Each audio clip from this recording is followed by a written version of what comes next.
Nearly a half a millennium in prison, and they deserve every hour of it.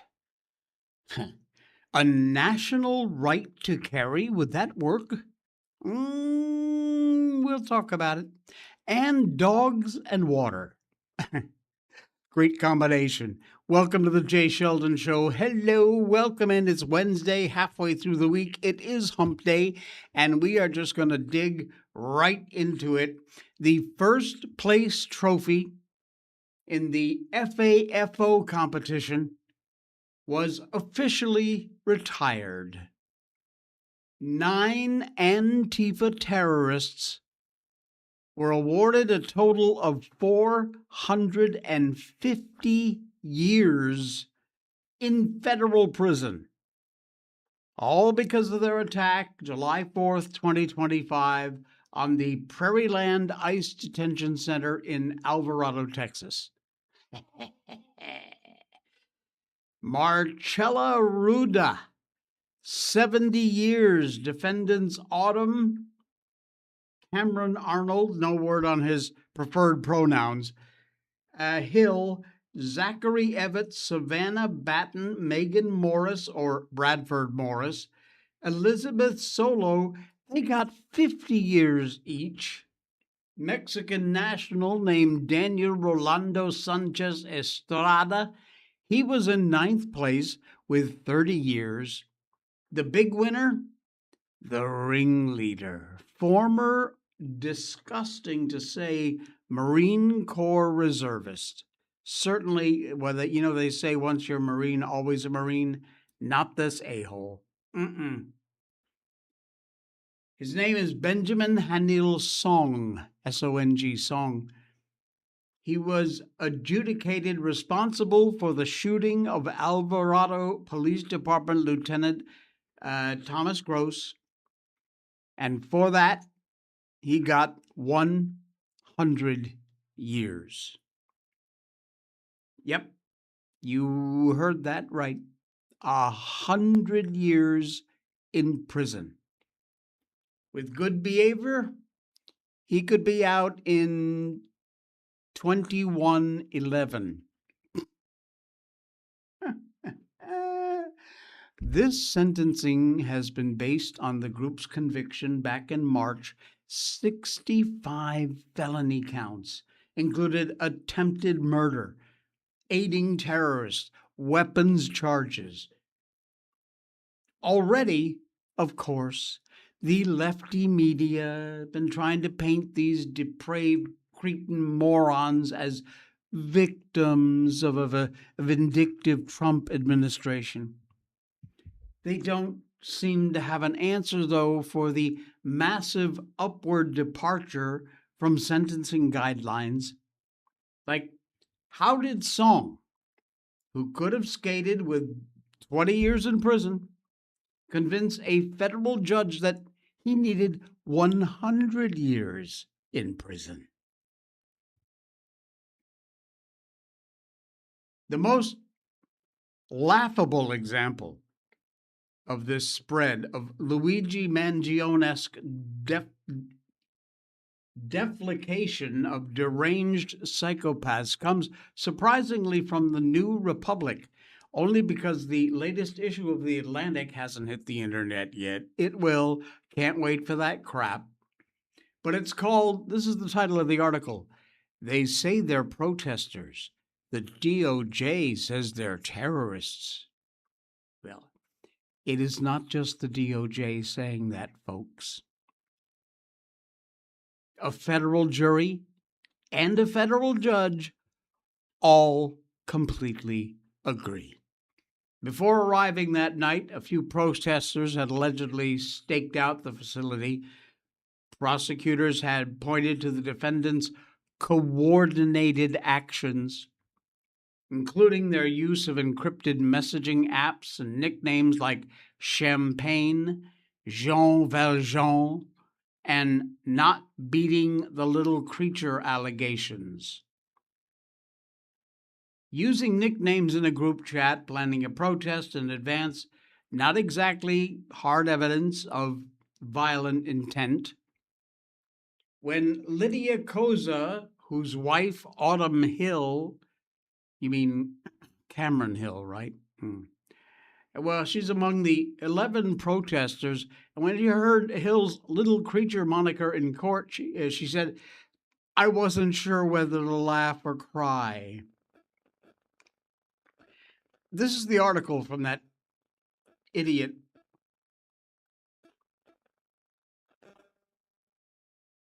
Not the Atlantic, the New Republic. And even in defending him, the reporter admits they went in and their intention was to shoot at police officers. The article continues. Group chat logs in the lead up to the protest showed some back and forth about whether it was necessary to bring guns. Benjamin Song, former Marine reservist, and the alleged shooter argued in favor. They would act as a deterrent in case the confrontation turned hostile. Quote, cops are not trained or equipped for more than one rifle, he allegedly wrote, so it tends to make them back off. The group arrived at the facility with 11 firearms. Most of them left in their cars, backpacks. There was a wagon near the entrance just after they got there. In fact, the article itself does not prescribe a protest, but a half-witted sort of paramilitary operation. It continues. At approximately 10:37, a group of 11 people, faces covered, approached the Prairieland Detention Center from an overgrown tree line to the building's west. One broke the camera on the guard shack at the property's entrance and spray painted F you pigs, only they used the whole F word, and then headed to the parking lot where they tagged Ice Pig on a white Toyota Prius. At least 5 of them followed the razor wire from the fence north, fanned out, split into smaller teams of 2 or 3, and one group remained close to the entrance of the facility, keeping watch. Now, the reporter, somebody named Samuel Russick, defends this way. Says, participants and supporters say the event was intended as a noise demonstration and that they lit fireworks to show solidarity with the facility's 1,000+ detainees. Yeah, they lit up a police officer too. Did you forget that part, Mr. Russie? Samuel? He's not interested in talking about that part, though. He mitigates the attempted murder of the police officer this way. Here's what he said. Listen to this. Federal prosecutors initially claimed multiple assailants armed with AR-15 style rifles shot 20 to 30 rounds at Gross and the officers. By early August, state filings indicate that only 11 shell casings were found at the scene, suggesting just one shooter, and leading investigators to believe the initial 20 to 30 shell casings were an inaccurate amount of spent rounds. The nuance here apparently lost on the jurors and the judge. This is one of the most significant domestic terrorist cases that has been brought in decades. Unlike the bullshit kidnapping of Gretchen Whitmer, the seditious conspiracy of the Huttery militia, and more FBI agents, confidential informants involved in conspirators. This one involved an actual conspiracy and, sadly, a very real shooting. Now, this marks the first time a federal grand jury has indicted Antifa members for terrorist acts, despite the long history of terrorism with this insane group of knuckleheads. It's also the first time Antifa was brought to account for its terrorism and its murders. In the past, probably because they're leftists, a lot of our political class lullaby themselves to sleep at night with the 1960s protest tunes. Antifa got treated in the past like, oh, just cute little street theater group. No matter what kind of damage, injuries, deaths they inflicted, didn't matter. It's just a group of kids, group of hooligans.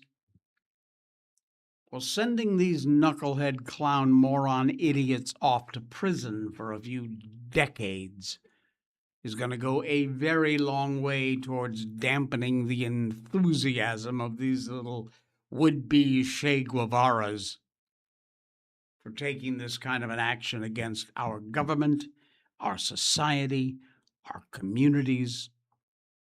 Lock them up and throw away the key. Bye-bye. You're out of here. Insane. Marilyn, good morning. Stand up. I can't see your shirt. Oh, it says the king. Not me. It says the king. There you go. Hey, just an update for you, by the way. There has been reports. I have not 100% confirmed it, but about 99% confirmed it, sadly, that Nancy Guthrie, 84 years old, has passed away after her brutal abduction in Tucson. The story, of course, we've covered it. It's been all over the news. A ransom note said that she was, quote, buried with nature. Federal sources are confirming that the beloved grandmother was killed after being taken from her home. Very sick ransom notes demanding millions in Bitcoin. One even said she was buried with nature. That masked suspect caught on the doorbell cam. No arrests, no, not even a suspect. Heartbreaking, heartbreaking, pure evil, targeting this vulnerable 84-year-old woman. And our prayers go out to the Guthrie family. $1.2 million reward, by the way, is still active with anybody with information. But sad bit of news, indeed. Ohio man. Oh, listen to this. This is a good one. An Ohio man has had to petition the Supreme Court of the United States. Why? Because he wants to hold an in-home prayer group.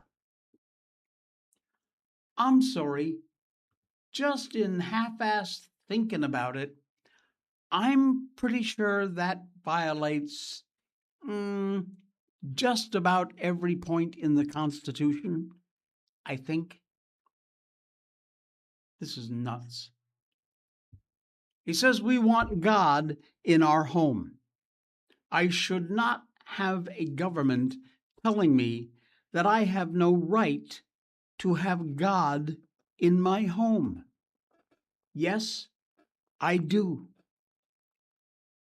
That is Daniel Grand, who is an Orthodox Jew from University Heights, Ohio, and he has had to go so far as petition the Supreme Court, claiming he's been effectively blocked from hosting an in-home prayer group by local government officials.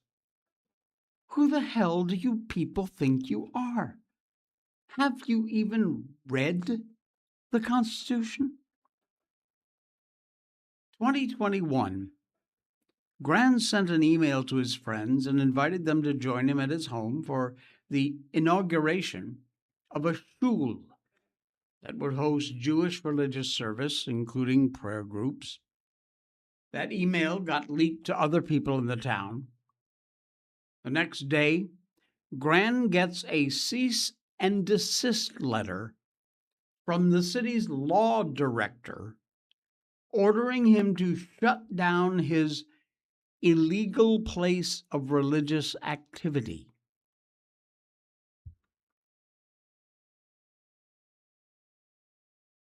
The whole purpose of this was because the synagogue is over a mile from Daniel's house, and it gets cold in Cleveland in the winters, and he wanted to set up a place where his friends could come to pray on Saturday when they can't drive.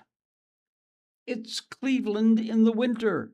You got a lot of snow. You got a lot of cold.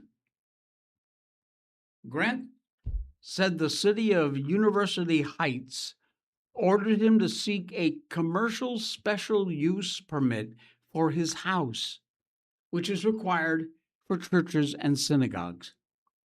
The cease and desist letter threatened additional remedies, presented obtaining a special use permit.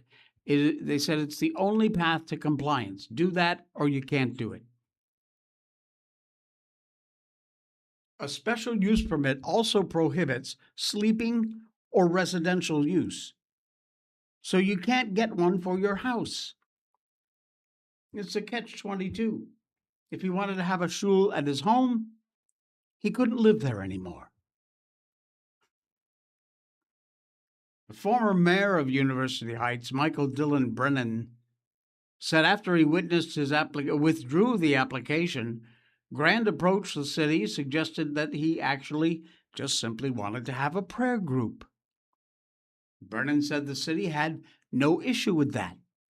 He claims Grand asked the city to sign a memorandum of understanding that hosting a prayer group was okay, and while the city agreed to sign it, Grand never did, and he took the case to the courts. This is a manufactured controversy on Mr. Grand's part, Brennan told the reporter. He said if he was merely having a small prayer group that met regularly at his home, it wouldn't require a permit, and it would not be any of the city's business. Brennan said he made a statement about asking people to feel free to report any activity they saw at Grand's house that was consistent with the operation of a house of worship. Grand claims this prompted one neighbor to put up security cameras, and they were all pointed directly at Grand's home, one peering into his son's bedroom. These freaking shithead neighbors that we get in this country, where do they come from? Honestly. Just mind your own freaking business. They did that for months. Grant said he felt like paparazzi every time he walked out of his house. Kind of a you're not welcome here sort of thing. In the public hearing, town members reportedly sent about a dozen hostile letters to the city opposing the permit, saying things like, "I'm not Jewish, and I don't want our neighborhood labeled as Jewish." Oh, isn't that nice? Brennan noted he approved every special use permit that completed the application process while he was mayor, including permits for 3 other synagogues and a mikveh. Well, the Sixth Circuit Court of Appeals took the position because Grand withdrew his permit application and never got a ruling to dispute. The case was unripe, couldn't proceed. The federal courts dismissed case for lack of ripeness without prejudice. And as the ADF points out, the court didn't address the constitutionality of the city's actions. In their legal filing, Grand and his lawyers argued the cease and desist letter caused harm to Grand, preventing his prayer group from meeting on the Sabbath in his home. Harm exacerbated by the coordinated effort to spy on his home. And they announced they had filed a petition in May on the 28th asking for the Supreme Court to step in and hear his case. Grand versus the city of University Heights, which would overrule the circuit court's dismissal and allow him to host this simple in-house prayer gathering, which is all he wanted from the very beginning. Grand says, "I'm asking for people of all faiths who believe in the Constitution to pray the Supreme Court takes up this case. We want God in our home, and I should not have a government telling me that I have no right to have God in my home.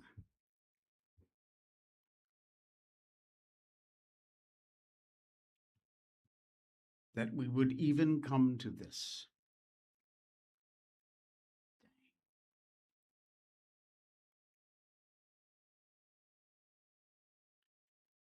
Hey, over on, I'm sorry, I didn't see that at first. It doesn't come up. I thought I had my all chats on, but hello to our YouTube audience, and says we need God in our whole lives more than ever. I hope this man contacted the JDL. It does not say in that report if he did actually contact the JDL or not. I assume probably he did. This sounds like something that would be right up their alley, but it's still to see. Are you serious? Really? I'm in Ohio. You sound informed. We'll listen to you. I appreciate that. Who is that? Grandpa Muskrat. I love your name. Hey, Grandpa Muskrat. Thank you for thanks for popping by in your chats. I appreciate it. All right. Oh man. All right. Where are we going after this? Oh, we're going to tell you about Blackout Coffee. It's all done in house, folks, and it is simply the best coffee on the planet. You know, I watch a lot of podcasts. I really do. Julian Dory, Joe Rogan, of course, Danny Jones, Matt Cox, tons of them. And a whole lot of these podcasts have their own coffee brands that sponsor their show. I've tried a couple of them. They're not bad. But I got to tell you, once I tried Blackout Coffee, that was it. End of the game. Blackout Coffee is an American company that works only with local co-ops and American farmers to grow the very best beans, all harvested at exactly the right time. They only pick the top 80%, 80 and above on a 100-point scale of the best beans. And then here's their small batch roasting process. They only roast your beans after you place your order. That means they're fresh roasted. If you can't grind your own whole beans, no problem. With all their popular roasts, you can choose to have them grind them for you. You get a bag of ground coffee. Fantastic, problem solved. They do pods, they do cold brew, instant, all kinds of amazing flavored coffees. You just got to go over and try a single bag. I always challenge you to do that. Try one bag. Down in our description, you pull that down and you will see the link in the top area of our description for Blackout Coffee. Use that link, and if you're a first-time customer, use the code J20, JAY20, and you'll get 20% off your first order. The reason we give you this big deal is because I know once you try it, you'll be back for more, guaranteed. Be sure and use that link, use that code J20, and by the way, over at their site, you will always find they've got some special going on. Absolutely amazing folks. John Santos and the gang at Blackout Coffee do an incredible job. They are a pleasure to work with, and really proud to be working with an American company that makes such an amazing coffee. Always full-bodied, full-flavored, never ever bitter. The best I've ever had. Even when this company is no longer part of this show, I promise you I will be drinking this Blackout Coffee for exactly that reason. It is amazing. So, oh yeah, good stuff. All right, what else is going on? We told you about Nancy Guthrie. There's some sad news there. The D.C. Appeals Court has greenlit the expedited deportations. And man, I can promise you the left is clutching their pearls and pulling out their blue and purple hair. I love it when the plan comes together. A federal appeals court gave the Trump admin the green light to resume fast-track removal of illegal aliens throughout the U.S. just yesterday. Just happened. 2-1 ruling, Three-judge panel for the D.C. Circuit Court of Appeals overturned a decision back in August of 2025, last year. That ruling attempted to block the admin from their efforts to expand the expedited removal process. Get the deportation of these illegal criminals moving fast. You get arrested, you get booked in, you get processed, you're on a plane, and your ass goes back to whatever the hell country you crawled out of. Bye-bye. Federal law established this kind of streamlined, expedited removal process in which certain aliens that are deemed inadmissible by immigration officers can be removed without further administrative hearings or review. Because, a lot of these scumballs just manage to delay and delay, and they put it off and they're just sitting around in immigration lockup, wasting our time and our taxpayer money. Put them on a damn plane and get them out. Prior admins have limited the expedited removal to aliens intercepted within 100 miles of a U.S. land border and within 2 weeks of entering the U.S. Well, the Trump admin said, no, I don't think so. That's going to apply anywhere in the U.S., no matter where you are, and apply to anybody, any unauthorized immigrant who can't show that they've been in the country for more than 2 years. Judge Justin Walker, Trump appointee, ruled that Cobb's findings that the Trump admin's expansion of expedited removal likely violated due process is incorrect. And in doing so, he said that Cobb's pause of the government's policies is now void. So like I said, stick their little skinny criminal butts on a plane and ship them out. Off you go. No more, pal. Don't work that way. I love it.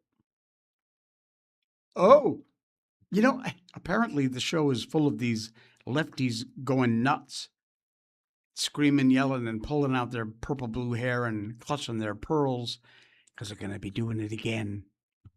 The president of FIFA, that is the Football Association.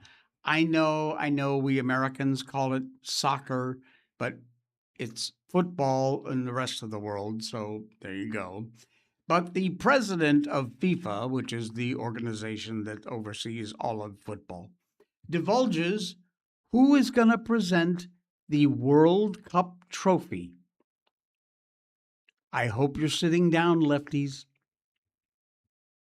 We've seen so much great stuff around the World Cup so far. Lots of foreign guests finding out about all the wonderful things about America. And meanwhile, we've discovered some of their traditions as well. Like the Tartan army can probably sing or drink anybody under the table. And the Norwegians have brought back rowing with style. Now, it is some time yet until the final game. That will happen July 19th. But as our sister, the president of FIFA, Federation Internationale de Football Association, Gianni Infantino, that's the president's name, he disclosed on Fox and Friends something that is very likely to cause the entire left to completely melt down. And I could not possibly be more pleased. Brian Kilmeade reminded him that President Donald Trump had given out the club trophy, and he asked whether he would be handing out the World Cup trophy. And here is what the president of FIFA had to say. The United States gave out the club trophy when the World Club Championships were here at Giants Stadium, same venue. Yeah. Will the president be giving out the World Cup? We will be together with the president, enjoying the final and handing the trophy to the winner, of course, together. Together you'll be doing it. Of course, we will.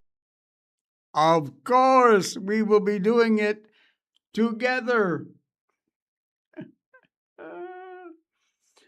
Oh, man.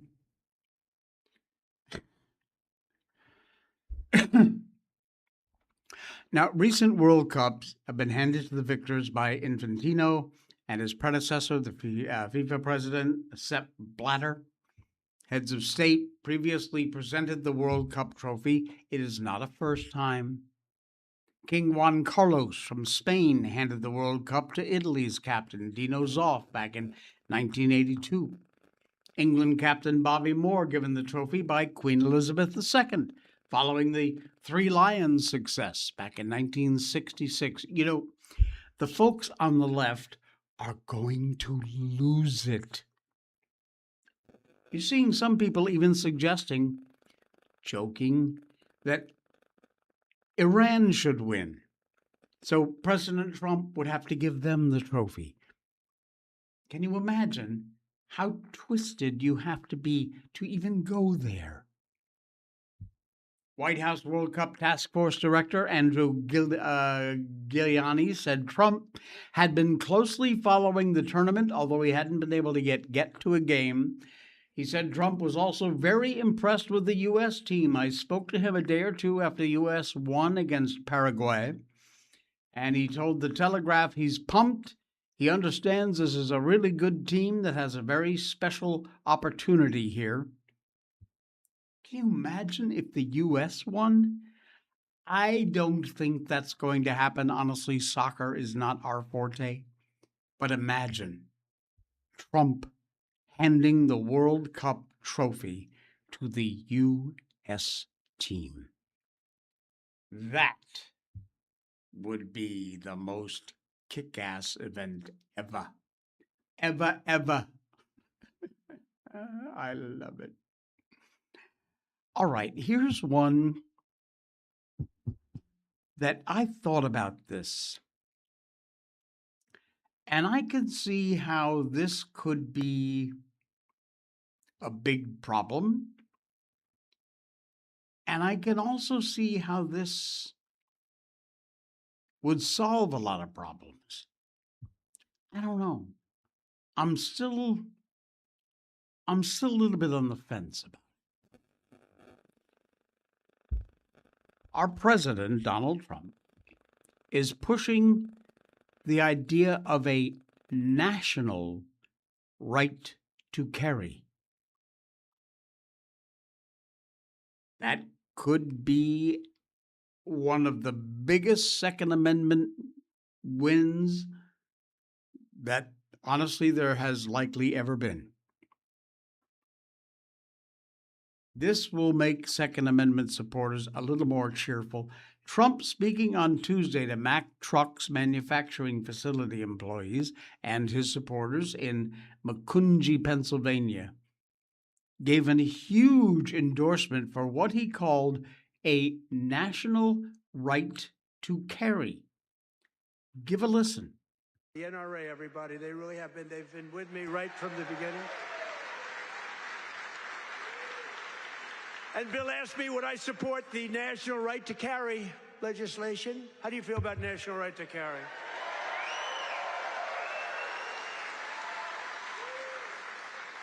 That's my free poll.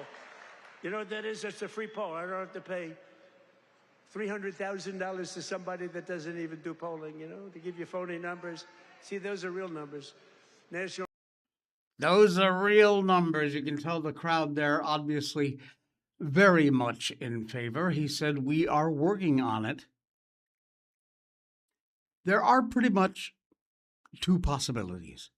First, the president might be referring to proposed legislation that would extend reciprocity to any state with concealed carry permits to all states. If you are in, say, Florida, and you have a concealed carry permit, then whatever the laws from the other states are, they've got to honor your concealed carry permit. This is already the case with state-issued permits, licenses like driver's licenses. Don't matter where you got your driver's license, it's still valid in any one of the 50 states. But bills like this, the Constitutional Concealed Carry Reciprocity Act, have now been introduced, but so far, actually, they were introduced in 2025. They haven't gone anywhere. They just sat there. Second, the president could be describing a national law which would establish constitutional carry or no permit carry, that you have a constitutional right to carry a firearm. It's already in place. Oh, yeah, if you didn't know, 29 states already have a constitutional carry law, including Alaska. At present, there's no proposed bill that would establish that. The president very likely is referring to the first option I told you about. But as a matter of politics being the art of possibilities, most of us in the Second Amendment movement are really happy to even have option one. No problemo, my friend.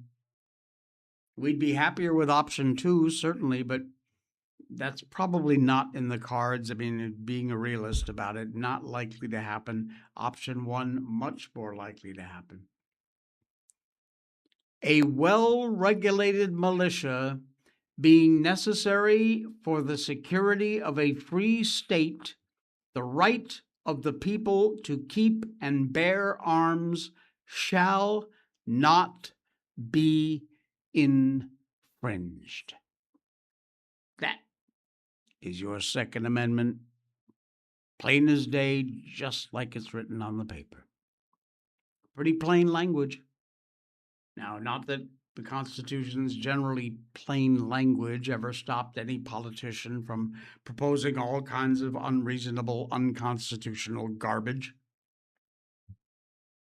But as we would like any gun-grabbing politician to be directed to the Second Amendment and being told, no, you will not, this is still a battle that sadly we need to fight. This agreement is a very strong one. Constitution upheld. Full faith and credit shall be given to each state, to the public acts, records, and judicial proceedings, again, I'm reading from the Constitution, of every other state. And the Congress may, by general laws, prescribe the manner in which such acts, records, and proceedings shall be proved, and the effect thereof, which is why my Connecticut driver's license is valid in Florida or Alaska or California or anywhere else in the country. When Florida Governor Ron DeSantis comes to the great land, so maybe do a little Alaskan fishing, his driver's license is just as valid there as it is in Florida. And I really, the more I think about it, don't see a single reason why that should not be absolutely the same and apply to concealed carry permits. Clearly, that is a public act, if you'll recall what I just read about the Constitution. But we've got to fight the fight. No matter what, we've got to fight the fight. Get a hold of your congressperson. Let them know where you stand on this. Down in my description, you got to scroll past all our sponsors and stuff, and towards the end of the sponsors, you will see something that says, show them you care, or get in touch. And there is a link there to a government website. You put in your zip code, and it will show you all of the people who represent you in Congress. Their contact numbers, their emails, their addresses, it's all there. It's a fantastic site that has always been in our description, our show notes from day one. It's in there. Check it out. It is a brilliant resource. If you don't know how to get a hold of whoever represents you, or maybe in some cases you don't even know who that is, this will tell you. Check it out, please. It's important. And it is important we keep this fight up.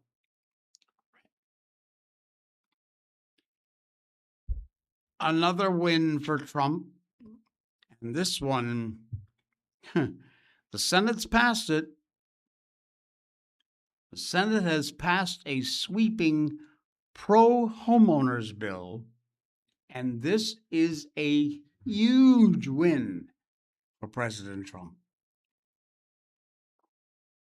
The 21st Century Road to Housing Act was passed Monday in the Senate, and this is a big effort to lower the cost of home ownership and level the playing field by limiting the impact of institutional investors in the residential real estate market. The Trump-backed plan got a bipartisan vote of 85-5. That is huge. And now it heads to the House of Representatives. All those knuckleheads over there are going to have all kinds of problems. You're going to hear screaming, crying, clutching of pearls. Housing costs, of course, have exploded across the country. The bill is aimed to prevent America from becoming this nation of renters. Nobody wants that. Our American dream is to own your own home, white picket fence. 60 different provisions in this. The package broadly tackles the rollback, some permitting regulations, launches a bunch of pilot programs that are designed to build and repair and push affordable housing construction, and blocks investors from buying up housing stocks, which is a huge mistake that we now allow. That is a key provision that Trump has been pushing the hell out of. It is very rare to see Trump side with the far-left Massachusetts Senator Pocahontas Elizabeth Warren. But in this case, strangely enough, they're on the same side. Yeah. Warren, one of the architects of the whole package, said the legislation was not the federal government bigfooting local government, but instead the federal government laying out tweaks to current programs and policies that over time will make housing more affordable. She continued with, "This is a housing package that will help increase supply and bring down costs," Warren said, "one way by beating back private equity so they will not invade your neighborhood, buy up all the houses, and turn America into a nation of renters." Wow. Senator John Kennedy supports the measure. He posted on X, "The bill is better than sex." I love Kennedy, man. Oh my goodness. It pains me to see all these young people, including lots of kids who have no path whatsoever to homeownership. They just don't. It's just not even in their minds. They can't even think about it because it's so impossible. That's certainly anytime soon. No such thing as a starter home anymore. They just don't exist. In a lot of cities, they start at like $1 million.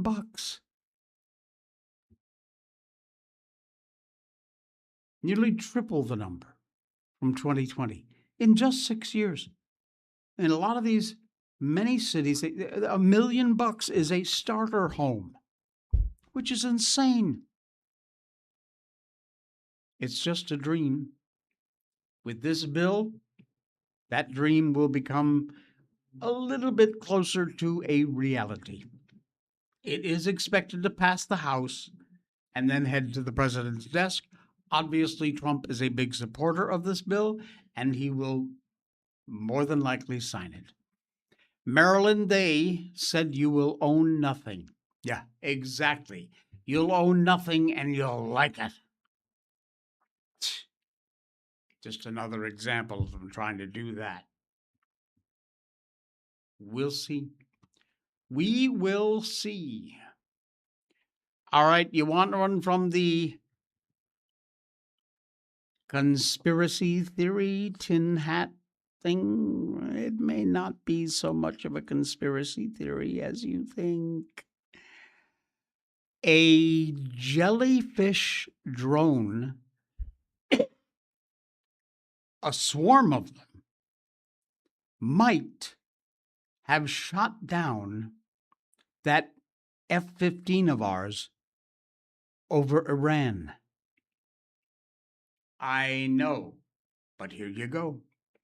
Multiple drones interconnected and moving as one with the smaller drones below the bigger drones like legs, shot down the U.S. Air Force's F-15E strike fighter over Iran last April. Remember that incident?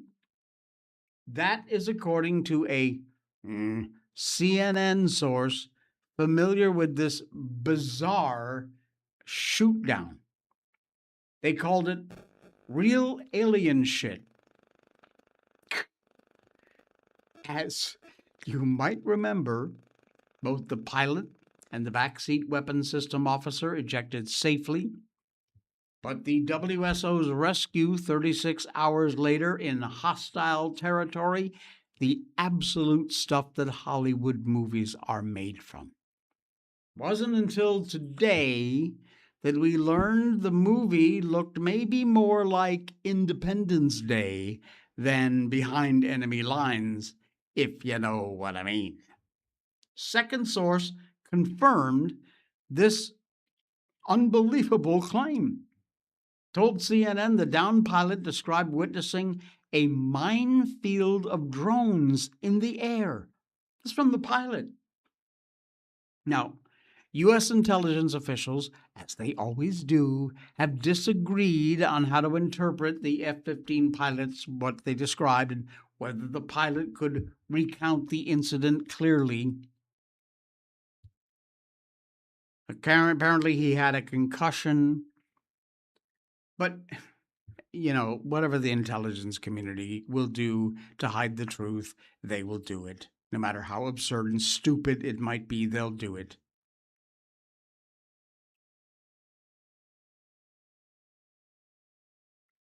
Things get weirder. Oh, yeah, I'm not done.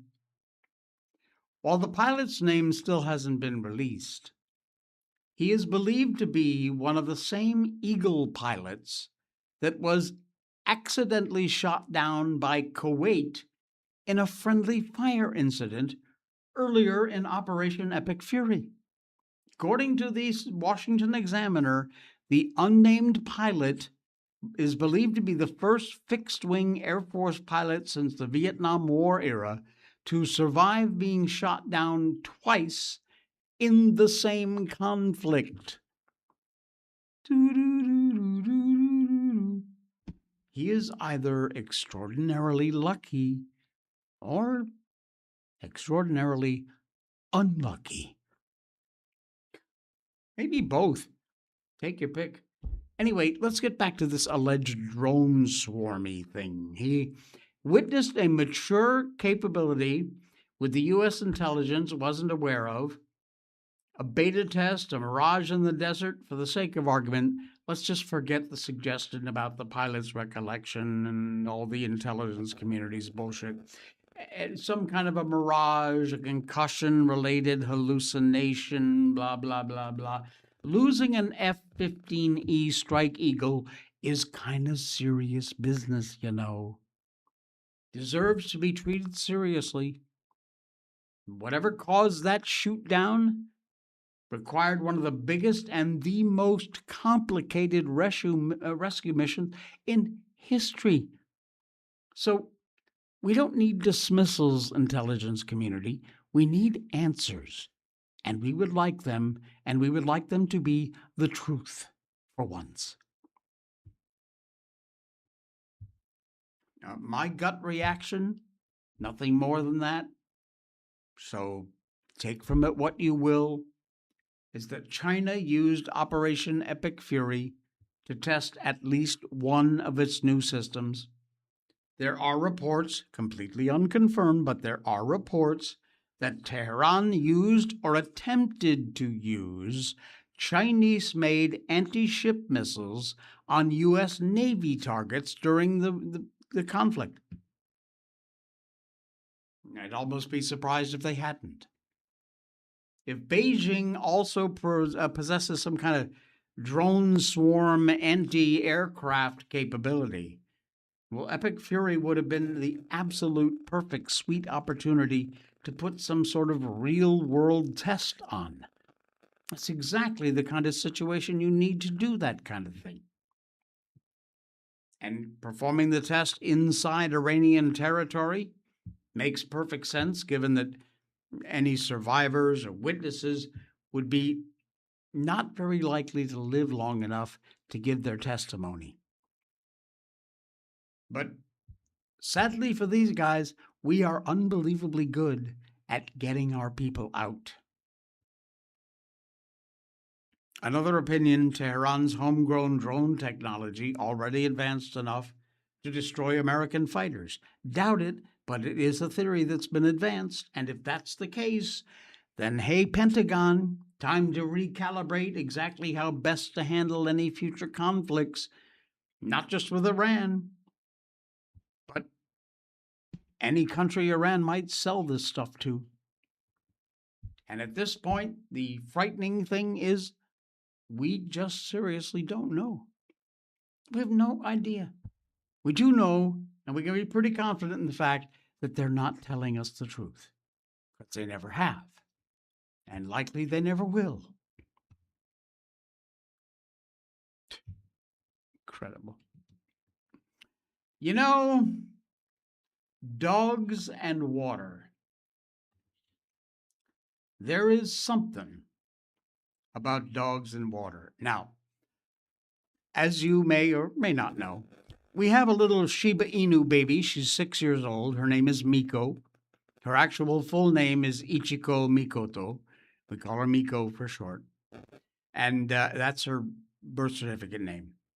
Anyway, she loves the water. We used to take her to the beach. We haven't done that in a long time, sadly, but she absolutely loved it. She jumped right in, played with the waves, played in the sand, dug a hell out of a bunch of holes. She loves the water, unless it's bath time.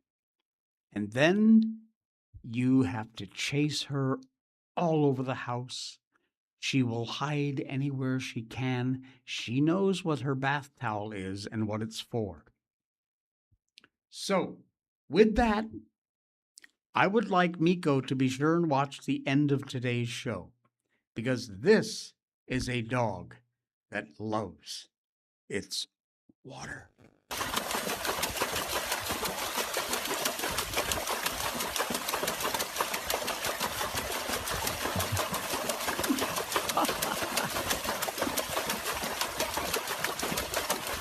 This is nuts. Are you done? Swim more. Swim more. I'm going to swim. I'm going to swim. I'm going to swim.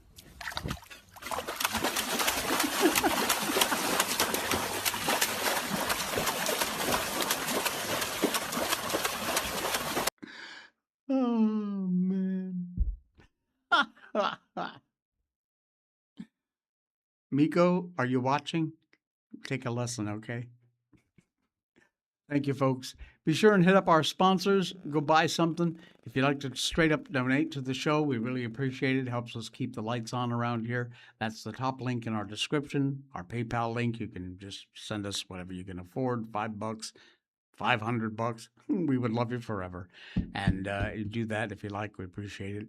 Hit the follow and the subscribe button, and we'll be out of here until tomorrow, 9 a.m. Eastern Time on YouTube and Rumble. And, of course, we will be live.